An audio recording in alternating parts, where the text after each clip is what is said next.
राजा द्रुपद की पुत्री द्रौपदी, वैसे उसका नाम कृष्णा था।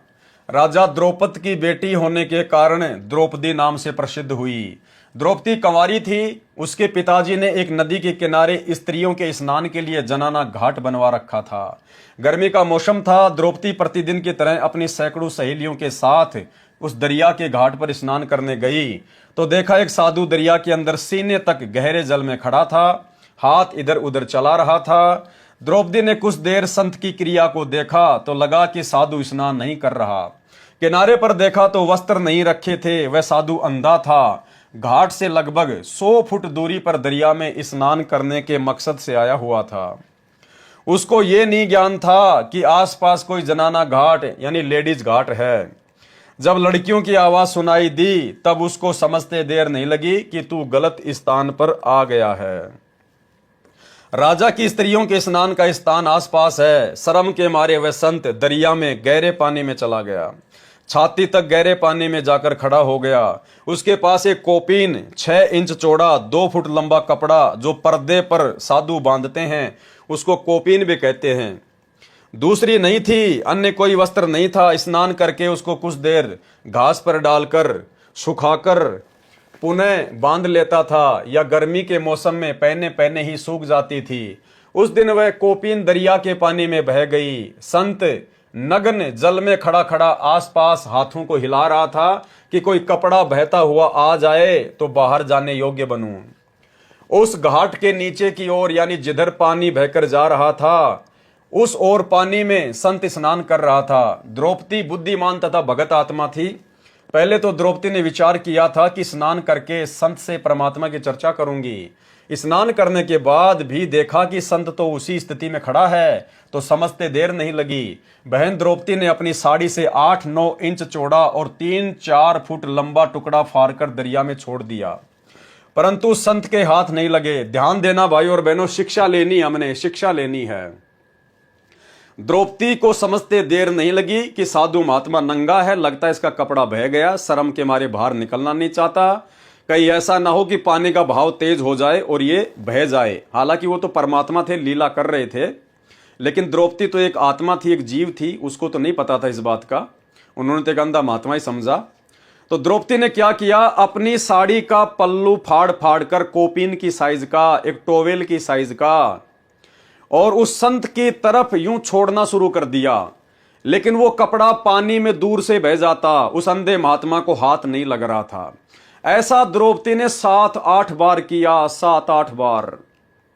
अंत में द्रौपदी ने क्या किया, फिर से कपड़ा फाड़ा और जंगल से एक लंबी सी लकड़ी लेके आई, उसके आगे के सिरे पर कपड़ा बांधा और संत महात्मा के पास में यूं कर दिया दूर से। उसने आवाज नहीं लगाई, कहीं आवाज लगाऊंगी तो शर्म के मारे महाराज जी पानी में गहरा ना चला जाए, डूब ना जाए। तो द्रौपदी ने लकड़ी के सारे वो कपड़ा उस अंधे महात्मा के पास में कर दिया। अंधा महात्मा हाथ मार ही रहा था, तुरंत कपड़ा उसने पकड़ लिया और जब उसने कपड़ा देखा उसकी साइज वाइज तो उसने देखा कि भाई ये कपड़ा वैसे बह के नहीं आया, ये तो किसी बहन बेटी ने तुझे देखकर, तेरी परिस्थिति को देखकर और एक साइज का बिल्कुल काट के भेजा है। उसने अपने गुप्तांग के ऊपर कोपीन बांधा और बाहर निकला और उसने आशीर्वाद दिया कि बेटी जिस प्रकार से आज तूने मेरी इज्जत रक्षा की है, परमात्मा एक दिन तेरी भी इज्जत रक्षा करे। तो भाई और बहनों, ध्यान देने योग्य बात क्या है, द्रौपदी ने 7-8 बार अपनी साड़ी फाड़ फाड़ के उस साधु महात्मा को दी, यानी उसने दान दिया साड़ी का, लेकिन वो कपड़ा उसके हाथ नहीं लगा। द्रौपदी ने तो दान कर दिया, उसने तो साड़ी फाड़ दी, लेकिन उस महात्मा के हाथ नहीं लगा। अंत में एक कपड़ा उस महात्मा के हाथ लगा और उसी कपड़े के प्रतिफल में परमात्मा ने उसकी साड़ी बढ़ाई। जबकि द्रौपदी ने तो 8-9 कपड़े और भी दान किए थे, लेकिन वो उस संत के हाथ नहीं लगे, इसलिए वो दान में नहीं गिना गया। पहले आप एक छोटा सा सत्संग सुनिए भाई और बहनों, इससे आपको समझ में आ जाएगा। और वर्तमान में जिस प्रकार से ये संगत गुरुदेव भगवान के जेल में रहते सहते जो ज्योति पाठ और दान का पैसा इन आश्रमों में दे रही है, गुरुदेव के कलयुगी परिवार को दे रही है, इन कोऑर्डिनेटरों को दे रही है, ये द्रौपदी की कहानी परमात्मा ने संकेत में इसीलिए बताई है कि समय आने पर मेरे बच्चे इसके ऊपर ज्ञान चर्चा करें, विचार करें कि हम क्या कर रहे हैं। तो आज आपके गुरुजी तो जेल में बैठे हुए हैं, आप किसको ज्योति पाठ और दान का पैसा दे रहे हो? आपके गुरुजी के हाथ तो कुछ भी नहीं लग रहा। अरे द्रौपदी ने तो 8-9 बार साड़ी फाड़ी थी, अंधे महात्मा के हाथ नहीं लगी। जो टुकड़ा उस अंधे महात्मा के हाथ लगा, केवल उसी के प्रतिफल में उसने आशीर्वाद दिया था। इसीलिए गुरुदेव भगवान ने हमें समझाया कि गुरु बिन दान पुण्य जो करही, मिथ्या होए कबू न फल ही। गुरु बिन माला फेरते, गुरु बिन देते दान, गुरु बिन दोनों निष्फल है, चाहे पूछो वेद पुराण। तो भाई द्रौपदी की तरह वर्तमान में भक्तों का दान गुरुजी के हाथ नहीं लग रहा, ये तो गुरुजी के कलयुगी परिवार के हाथ लग रहा है, उन कुपात्रों के हाथ लग रहा है। और उन कुपात्रों ने आपके दान धर्म का दुरुपयोग करने में कोई कसर नहीं छोड़ रखी। 50-50 लाख का खेल का स्टेडियम, गुरुजी तो ताश भी खेलने के लिए मना करते हैं, सहयोग भी नहीं करना। फिर तुमने धनाना गांव वालों के लिए 50 लाख का बैडमिंटन का स्टेडियम क्यों बनवाया? धनाना गांव वालों के लिए एम्बुलेंस चला दी, बसें चला दी। धनाना आश्रम में तुम 3 एकड़ जमीन में हॉस्पिटल खोल रहे हो, तुम्हारी बुद्धि भ्रष्ट हो गई है। ये भगवान तो अपनी भक्ति से जिन लोगों को हॉस्पिटल से जवाब मिल जाता है उनका रोग काटते हैं, और तुम उसी संत के नाम से उसकी संगत का दान और समय बर्बाद करते हुए आश्रम में ही हॉस्पिटल का काम शुरू कर दिया। गुंडों की सीबीआई जांच, गुंडों को सीबीआई जांच के लिए 5-5 लाख रुपए देना, आरक्षणों में भक्तों को बैठाना, करोड़ों रुपए आरक्षण वालों को देना। तो भाई और बहनों समझ जाओ, नहीं तो दुर्गति तैयार है। तो सुनिए छोटा सा सत्संग। द्रौपदी ने 7-8 बार साड़ी फाड़ी, लेकिन अंधे महात्मा के हाथ नहीं लगी। अंत में एक टुकड़ा हाथ लगा, और गुरुदेव कह रहे उसी एक टुकड़े के प्रतिफल में, उन 8-9 टुकड़ों के प्रतिफल में नहीं। जो उस महात्मा के हाथ लगा जो दान, केवल उसी के प्रतिफल में द्रौपदी का चीर परमात्मा ने बढ़ाया था। तो भाई हमारे पूज्य गुरुदेव तो हिसार जेल में बैठे हैं, तुम्हारा ज्योति पाठ का पैसा कहां जा रहा है महापुरुषों? सुनिए सत्संग। धर्म बिना धापे नहीं ये प्राणी प्रपंच, आस बिरानी क्यों के रत्न दिया हो तो संच। यदि पहले दान किया तो आज मिलेगा, अन्यथा ते सिर पटक ले, चाहे कितने किसी प्रकार की तू अन्य साधना कर ले। हाँ, मान लीजिए तेरे भाग्य में नहीं है, पूर्व में दान नहीं कर पाया, तो अब आपको तरीका बताया जा रहा है, ऐसे कीजिए। प्रमाण है कि जैसे द्रौपदी ने उसी जन्म में एक अंधे महात्मा को एक बिल्हाता अर्थात 8-9 इंच का एक कपड़ा लंगोट टाइप, कोपीन टाइप बना कर पाड़ के दिया था। यानी वैसे तो उसने लगभग सारी साड़ी पाड़ कर डाल दी थी नदी में। अंधा महात्मा था, हाथ नहीं लग गया, वह एक लकड़ी के लपेट के उसके हाथ के लगा दिया। अर्थात उस इतने के कपड़े का दान का इसी जन्म में भी परमात्मा ने उसको लाभ दे दिया, क्योंकि वो सुपात्र को दान किया गया था। वो परमात्मा कहता है कि जो जन मेरी शरण है ताका हूं मैं दास, गेल गेल ला गया फिरूं जब तक धरती आकाश। बहन द्रौपदी ने अपनी साड़ी से 8-9 इंच चौड़ा और 3-4 फुट लंबा टुकड़ा फाड़कर दरिया में छोड़ दिया, परंतु संत के हाथ नहीं लगा। ऐसे ऐसे 7-8 टुकड़े साड़ी से फाड़ फाड़ कर डाले, परंतु व्यर्थ रहे। क्या कह रहे हैं गुरुजी? परंतु व्यर्थ रहे, बेकार गया वो दान, क्योंकि संत के हाथ नहीं लगा, क्योंकि संत को दिखाई नहीं दे रहा था। लड़की होने के नाते द्रौपदी बोलना नहीं चाहती थी कि कहीं मेरे बोलने से संत शर्म के मारे और गहरा दरिया में चला न जाए। आगे दरिया बहुत गहरी है, पानी का बहाव भी बहुत तेज है। बहन द्रौपदी ने एक टुकड़ा और फाड़ा, यानी साड़ी आधे से अधिक फाड़ दी, और जंगल से एक लंबी लकड़ी उठाकर उसके सिरे से कपड़े का टुकड़ा लपेटकर संत के हाथों के पास कर दिया। संत के हाथों से कपड़ा लगा तो तुरंत पकड़ लिया। पहले तो सोचा कि किसी बहन बेटी का कोई कपड़ा बहकर आ गया होगा, परंतु कोपीन आकार का कपड़ा हाथों से पहचान कर समझ गया कि किसी बेटी ने अपनी साड़ी फाड़कर कोपीन बनाई है। संत ने कहा, हे बेटी, तेरा भला करे करतार, तूने मेरे पर्दे की ओट करके मेरी लाज रखी है। तेरे को परमात्मा अनंत वस्त्र दे तथा तेरे पर्दे गुप्तांग की लाज रखे। क्योंकि सतगुरु रामपाल जी भगवान को पता था, इस कबीर परमात्मा को पता था कि आगे चलकर मेरी इस प्यारी आत्मा के साथ में बदतमीजी की जाएगी काल प्रेरणा से, इसको निर्वस्त्र भरी सभा में किया जाएगा। तो परमेश्वर अपनी ऐसी आत्माओं के पिछली भक्ति के कारण परमात्मा कोई न कोई बहाना बनाकर, सतगुरु रामपाल जी भगवान, ये कबीर भगवान, अपनी आत्माओं के प्रारब्ध में अच्छे कर्म लिखवा देता है, कर देता है। तो ये बहन द्रौपदी का स्वतंत्र कर्म था, उस अंधे महात्मा को दान करना अपनी साड़ी का, ये बहन द्रौपदी का स्वतंत्र कर्म था। लेकिन उसका दान सुपात्र के हाथ में लग गया। अगर किसी कुपात्र के हाथ में लग जाता तो बहन द्रौपदी की इज्जत रक्षा नहीं होती। वो कुपात्र क्या करता, फिर बाहर निकलकर अपना सुल्फा भरता और वो ही पीता, या आन उपासना कर रहा होता। तो बहन द्रौपदी को कुपात्र को साड़ी दान करने के कारण किसी प्रकार का कोई लाभ नहीं होता, लेकिन उसने सुपात्र को दान किया। तो भाई भक्तों, सुपात्र तो वर्तमान में हिसार जेल में बैठा है, बाकी तो सब कुपात्र ही कुपात्र हैं। और कुपात्रों को जाकर आश्रमों में जो तुम दान पुण्य कर रहे हो, ज्योति पाठ का पैसा दे रहे हो, आश्रमों के लिए जमीन दे रहे हो, ये तुम्हारे स्वतंत्र कर्म का दुरुपयोग करवा रहा है काल, दुरुपयोग। साधु बोले सहज सुभाए, साधु का बोला मिथ्या न जाए। यानी जो पूर्ण संत होता है, जो पूर्ण सतगुरु होता है, वो अगर नॉर्मल भी कोई बात बोल दे, आपस में बैठा बैठा या हंसी मजाक में या जैसे भी है, अगर कोई भी बात बोल देता है तो परमात्मा कहते हैं साधु का वचन कभी झूठा नहीं जाता है। साधु बोले सहज स्वभाव, साधु का बोला मिथ्या ना जाए। संत वचन पलटे नहीं, चाहे पलट जाए ब्रह्मांड। जो सच्चा संत होता है, सच्चा सतगुरु होता है, उसका वचन कभी खाली नहीं जाता। विचार करने की बात है, राजा की लड़की के साथ तो 2-4 नौकरानी भी होती हैं। द्रौपदी उनको भी कह सकती थी कि तुम अपनी साड़ी से कपड़ा फाड़कर डाल दो, परंतु उसको अध्यात्म ज्ञान था तथा पूर्व जन्म का शुभ संस्कार था, जिस कारण से उसने विचार किया कि मैं रोटी खाऊंगी तो मेरा पेट भरेगा, बांदी खाएगी तो बांदी का पेट भरेगा, यानी मैं दान करूंगी तो मुझे लाभ होगा, बांदी दान करेगी तो उसको लाभ होगा। द्रौपदी ने इसलिए यह अवसर हाथ से नहीं जाने दिया।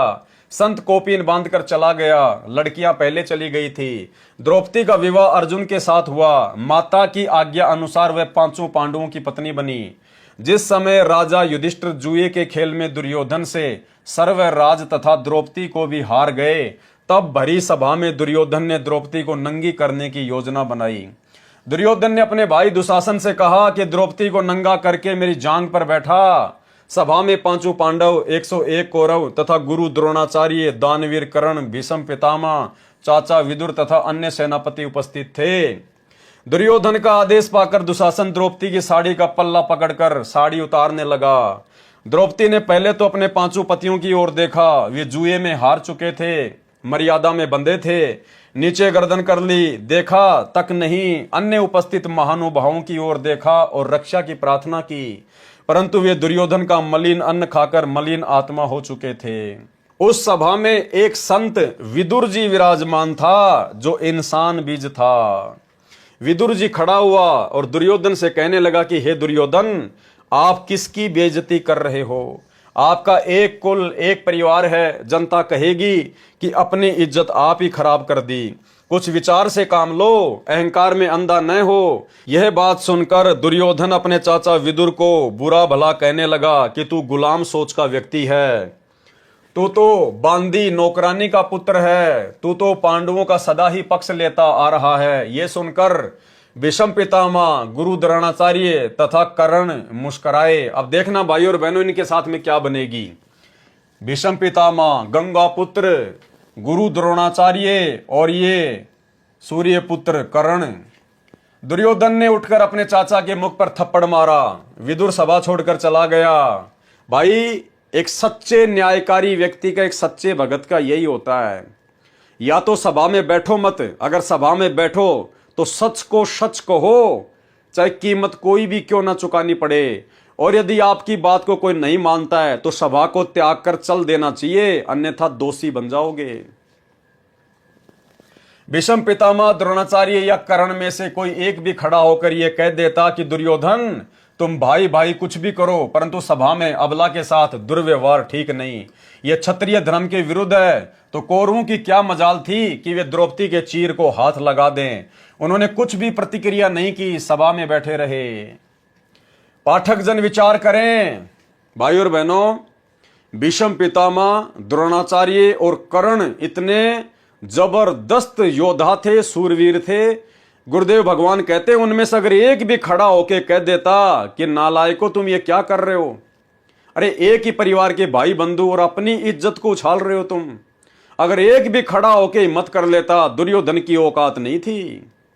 ठीक इसी प्रकार भाई और बहनों, साध संगतियां जो गुरु महिमा के अंतर्गत होती हैं, हम किसी का कोई बुरा नहीं कर रहे थे, हम कोई भक्ति मर्यादा विरुद्ध कार्य नहीं करते, अपने गुरु को भोग लगाते हैं, गुरु की महिमा करते हैं, ज्ञान आधार से चर्चा करते हैं, भाई बहनों को समझाने के लिए संगत में काल प्रेरणा से जो गलतियां काल करवाता है उनकी जानकारी देते हैं। और हमारे तो वीडियो सार्वजनिक होते हैं, हर साथ संगति का वीडियो या तो हम लाइव चलाते थे या फिर उसके बाद में फेसबुक और यूट्यूब पर वीडियो बना बना के डाले जाते हैं।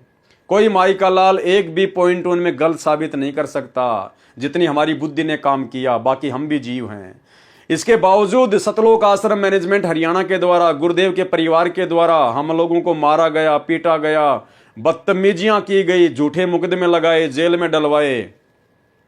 और ये जितने भी स्टेट कोऑर्डिनेटर थे, जितने भी बड़े बड़े जो ये महापुरुष हैं, बड़े बड़े सेवादार हैं, ये सब भीष्म पितामह, कर्ण और द्रोणाचार्य की तरह नाटक देख रहे हैं, खुश हो रहे हैं कि हो गई पिटाई, हो गई जेल, उसको हो गई साथ संगति बंद, हमने साथ संगति कैंसिल करवा दी।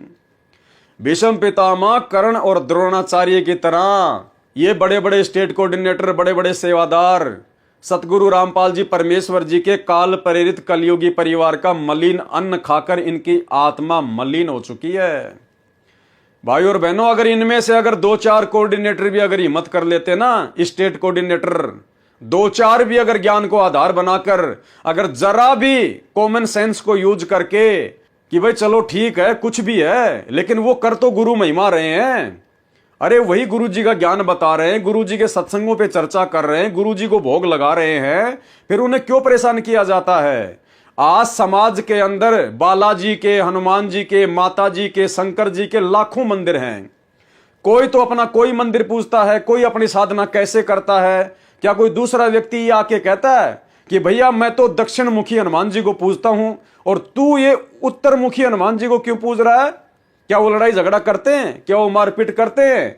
एक ही हनुमान जी की पूजा कई प्रकार से होती है, लेकिन कोई किसी को आपत्ति नहीं है, कोई किसी को दिक्कत नहीं है, जो जैसा करेगा अपना पाएगा। लेकिन इन लोगों को आपत्ति क्यों हुई? क्योंकि इनका धार्मिक धंधा धीरे धीरे बंद होने की कगार पे आ गया, क्योंकि इन्होंने संत रामपाल जी के भक्ति मार्ग को धार्मिक धंधा बना लिया। उनके बेटा बेटी, भाई बंधु, रिश्तेदारों ने, इन कोऑर्डिनेटरों ने।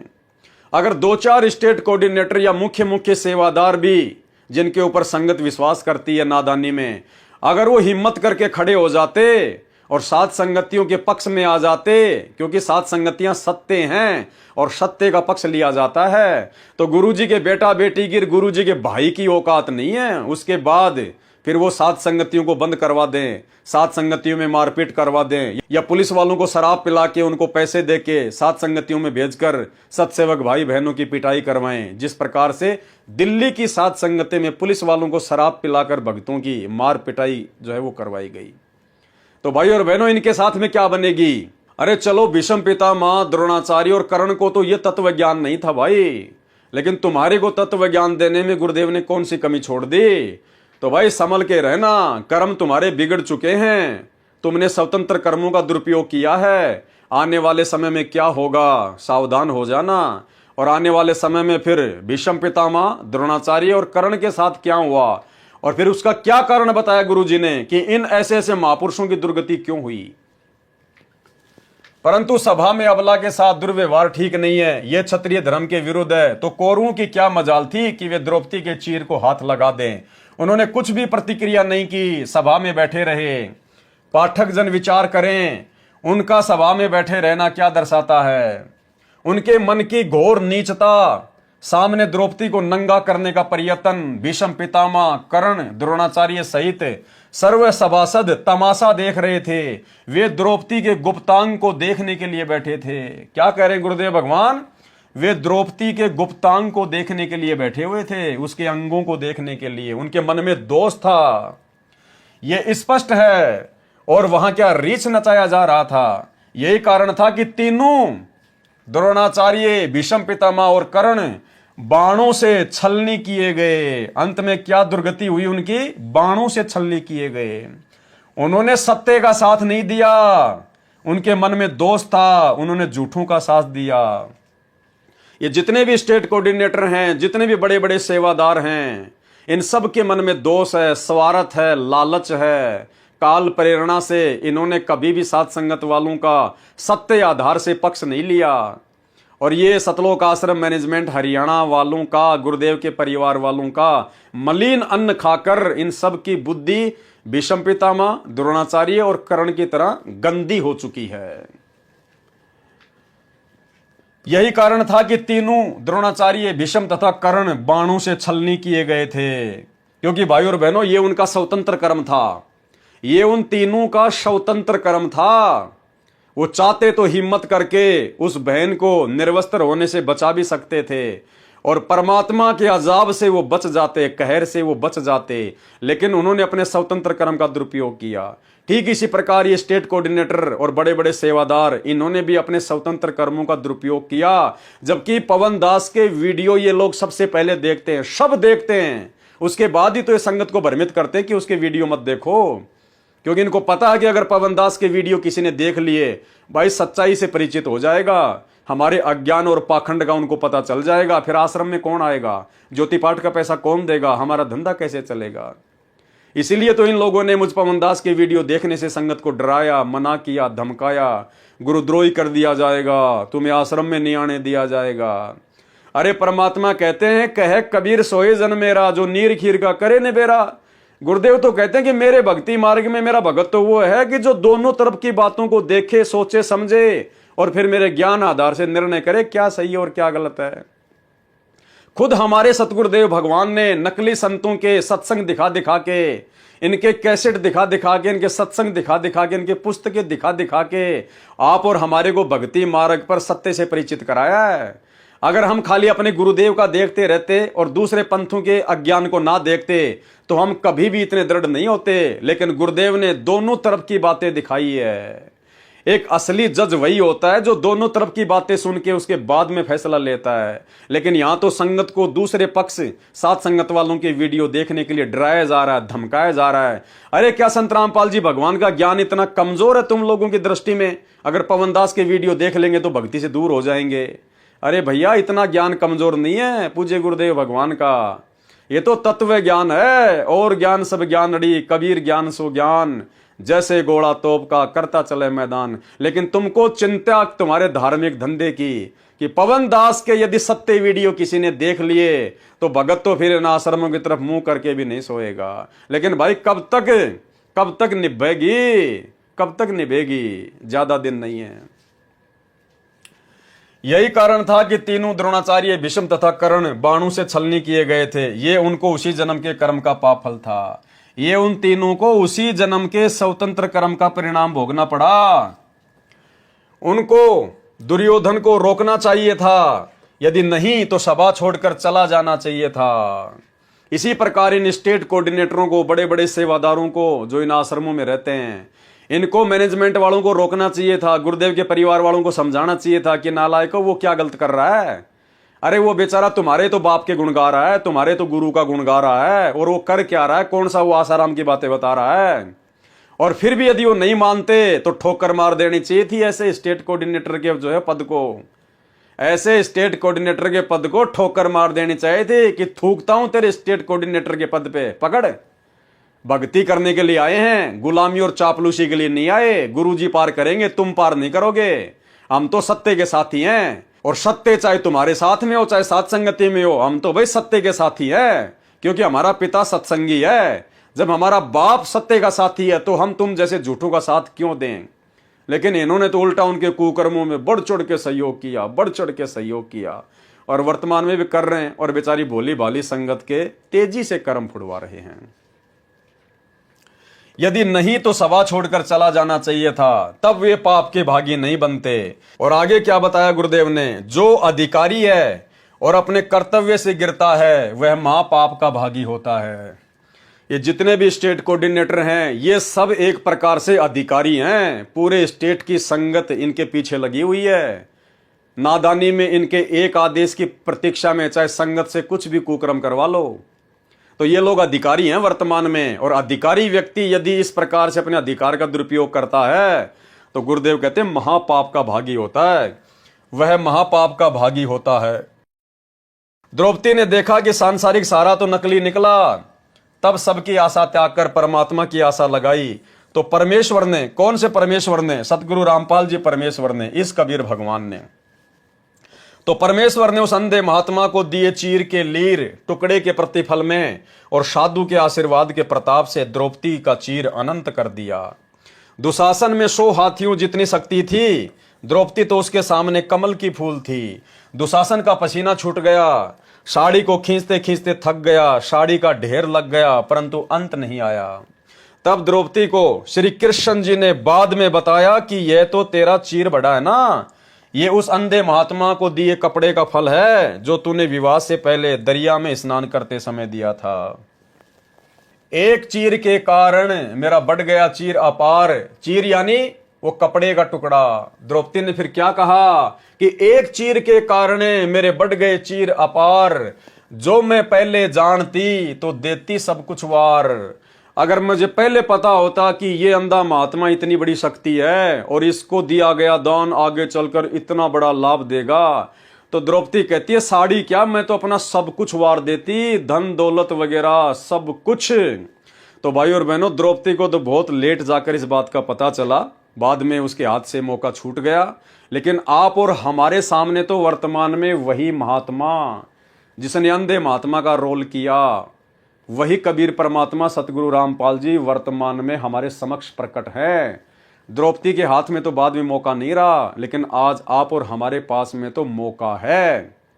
लेकिन ये मौके का फायदा हमने बहुत सोच समझ के उठाना है।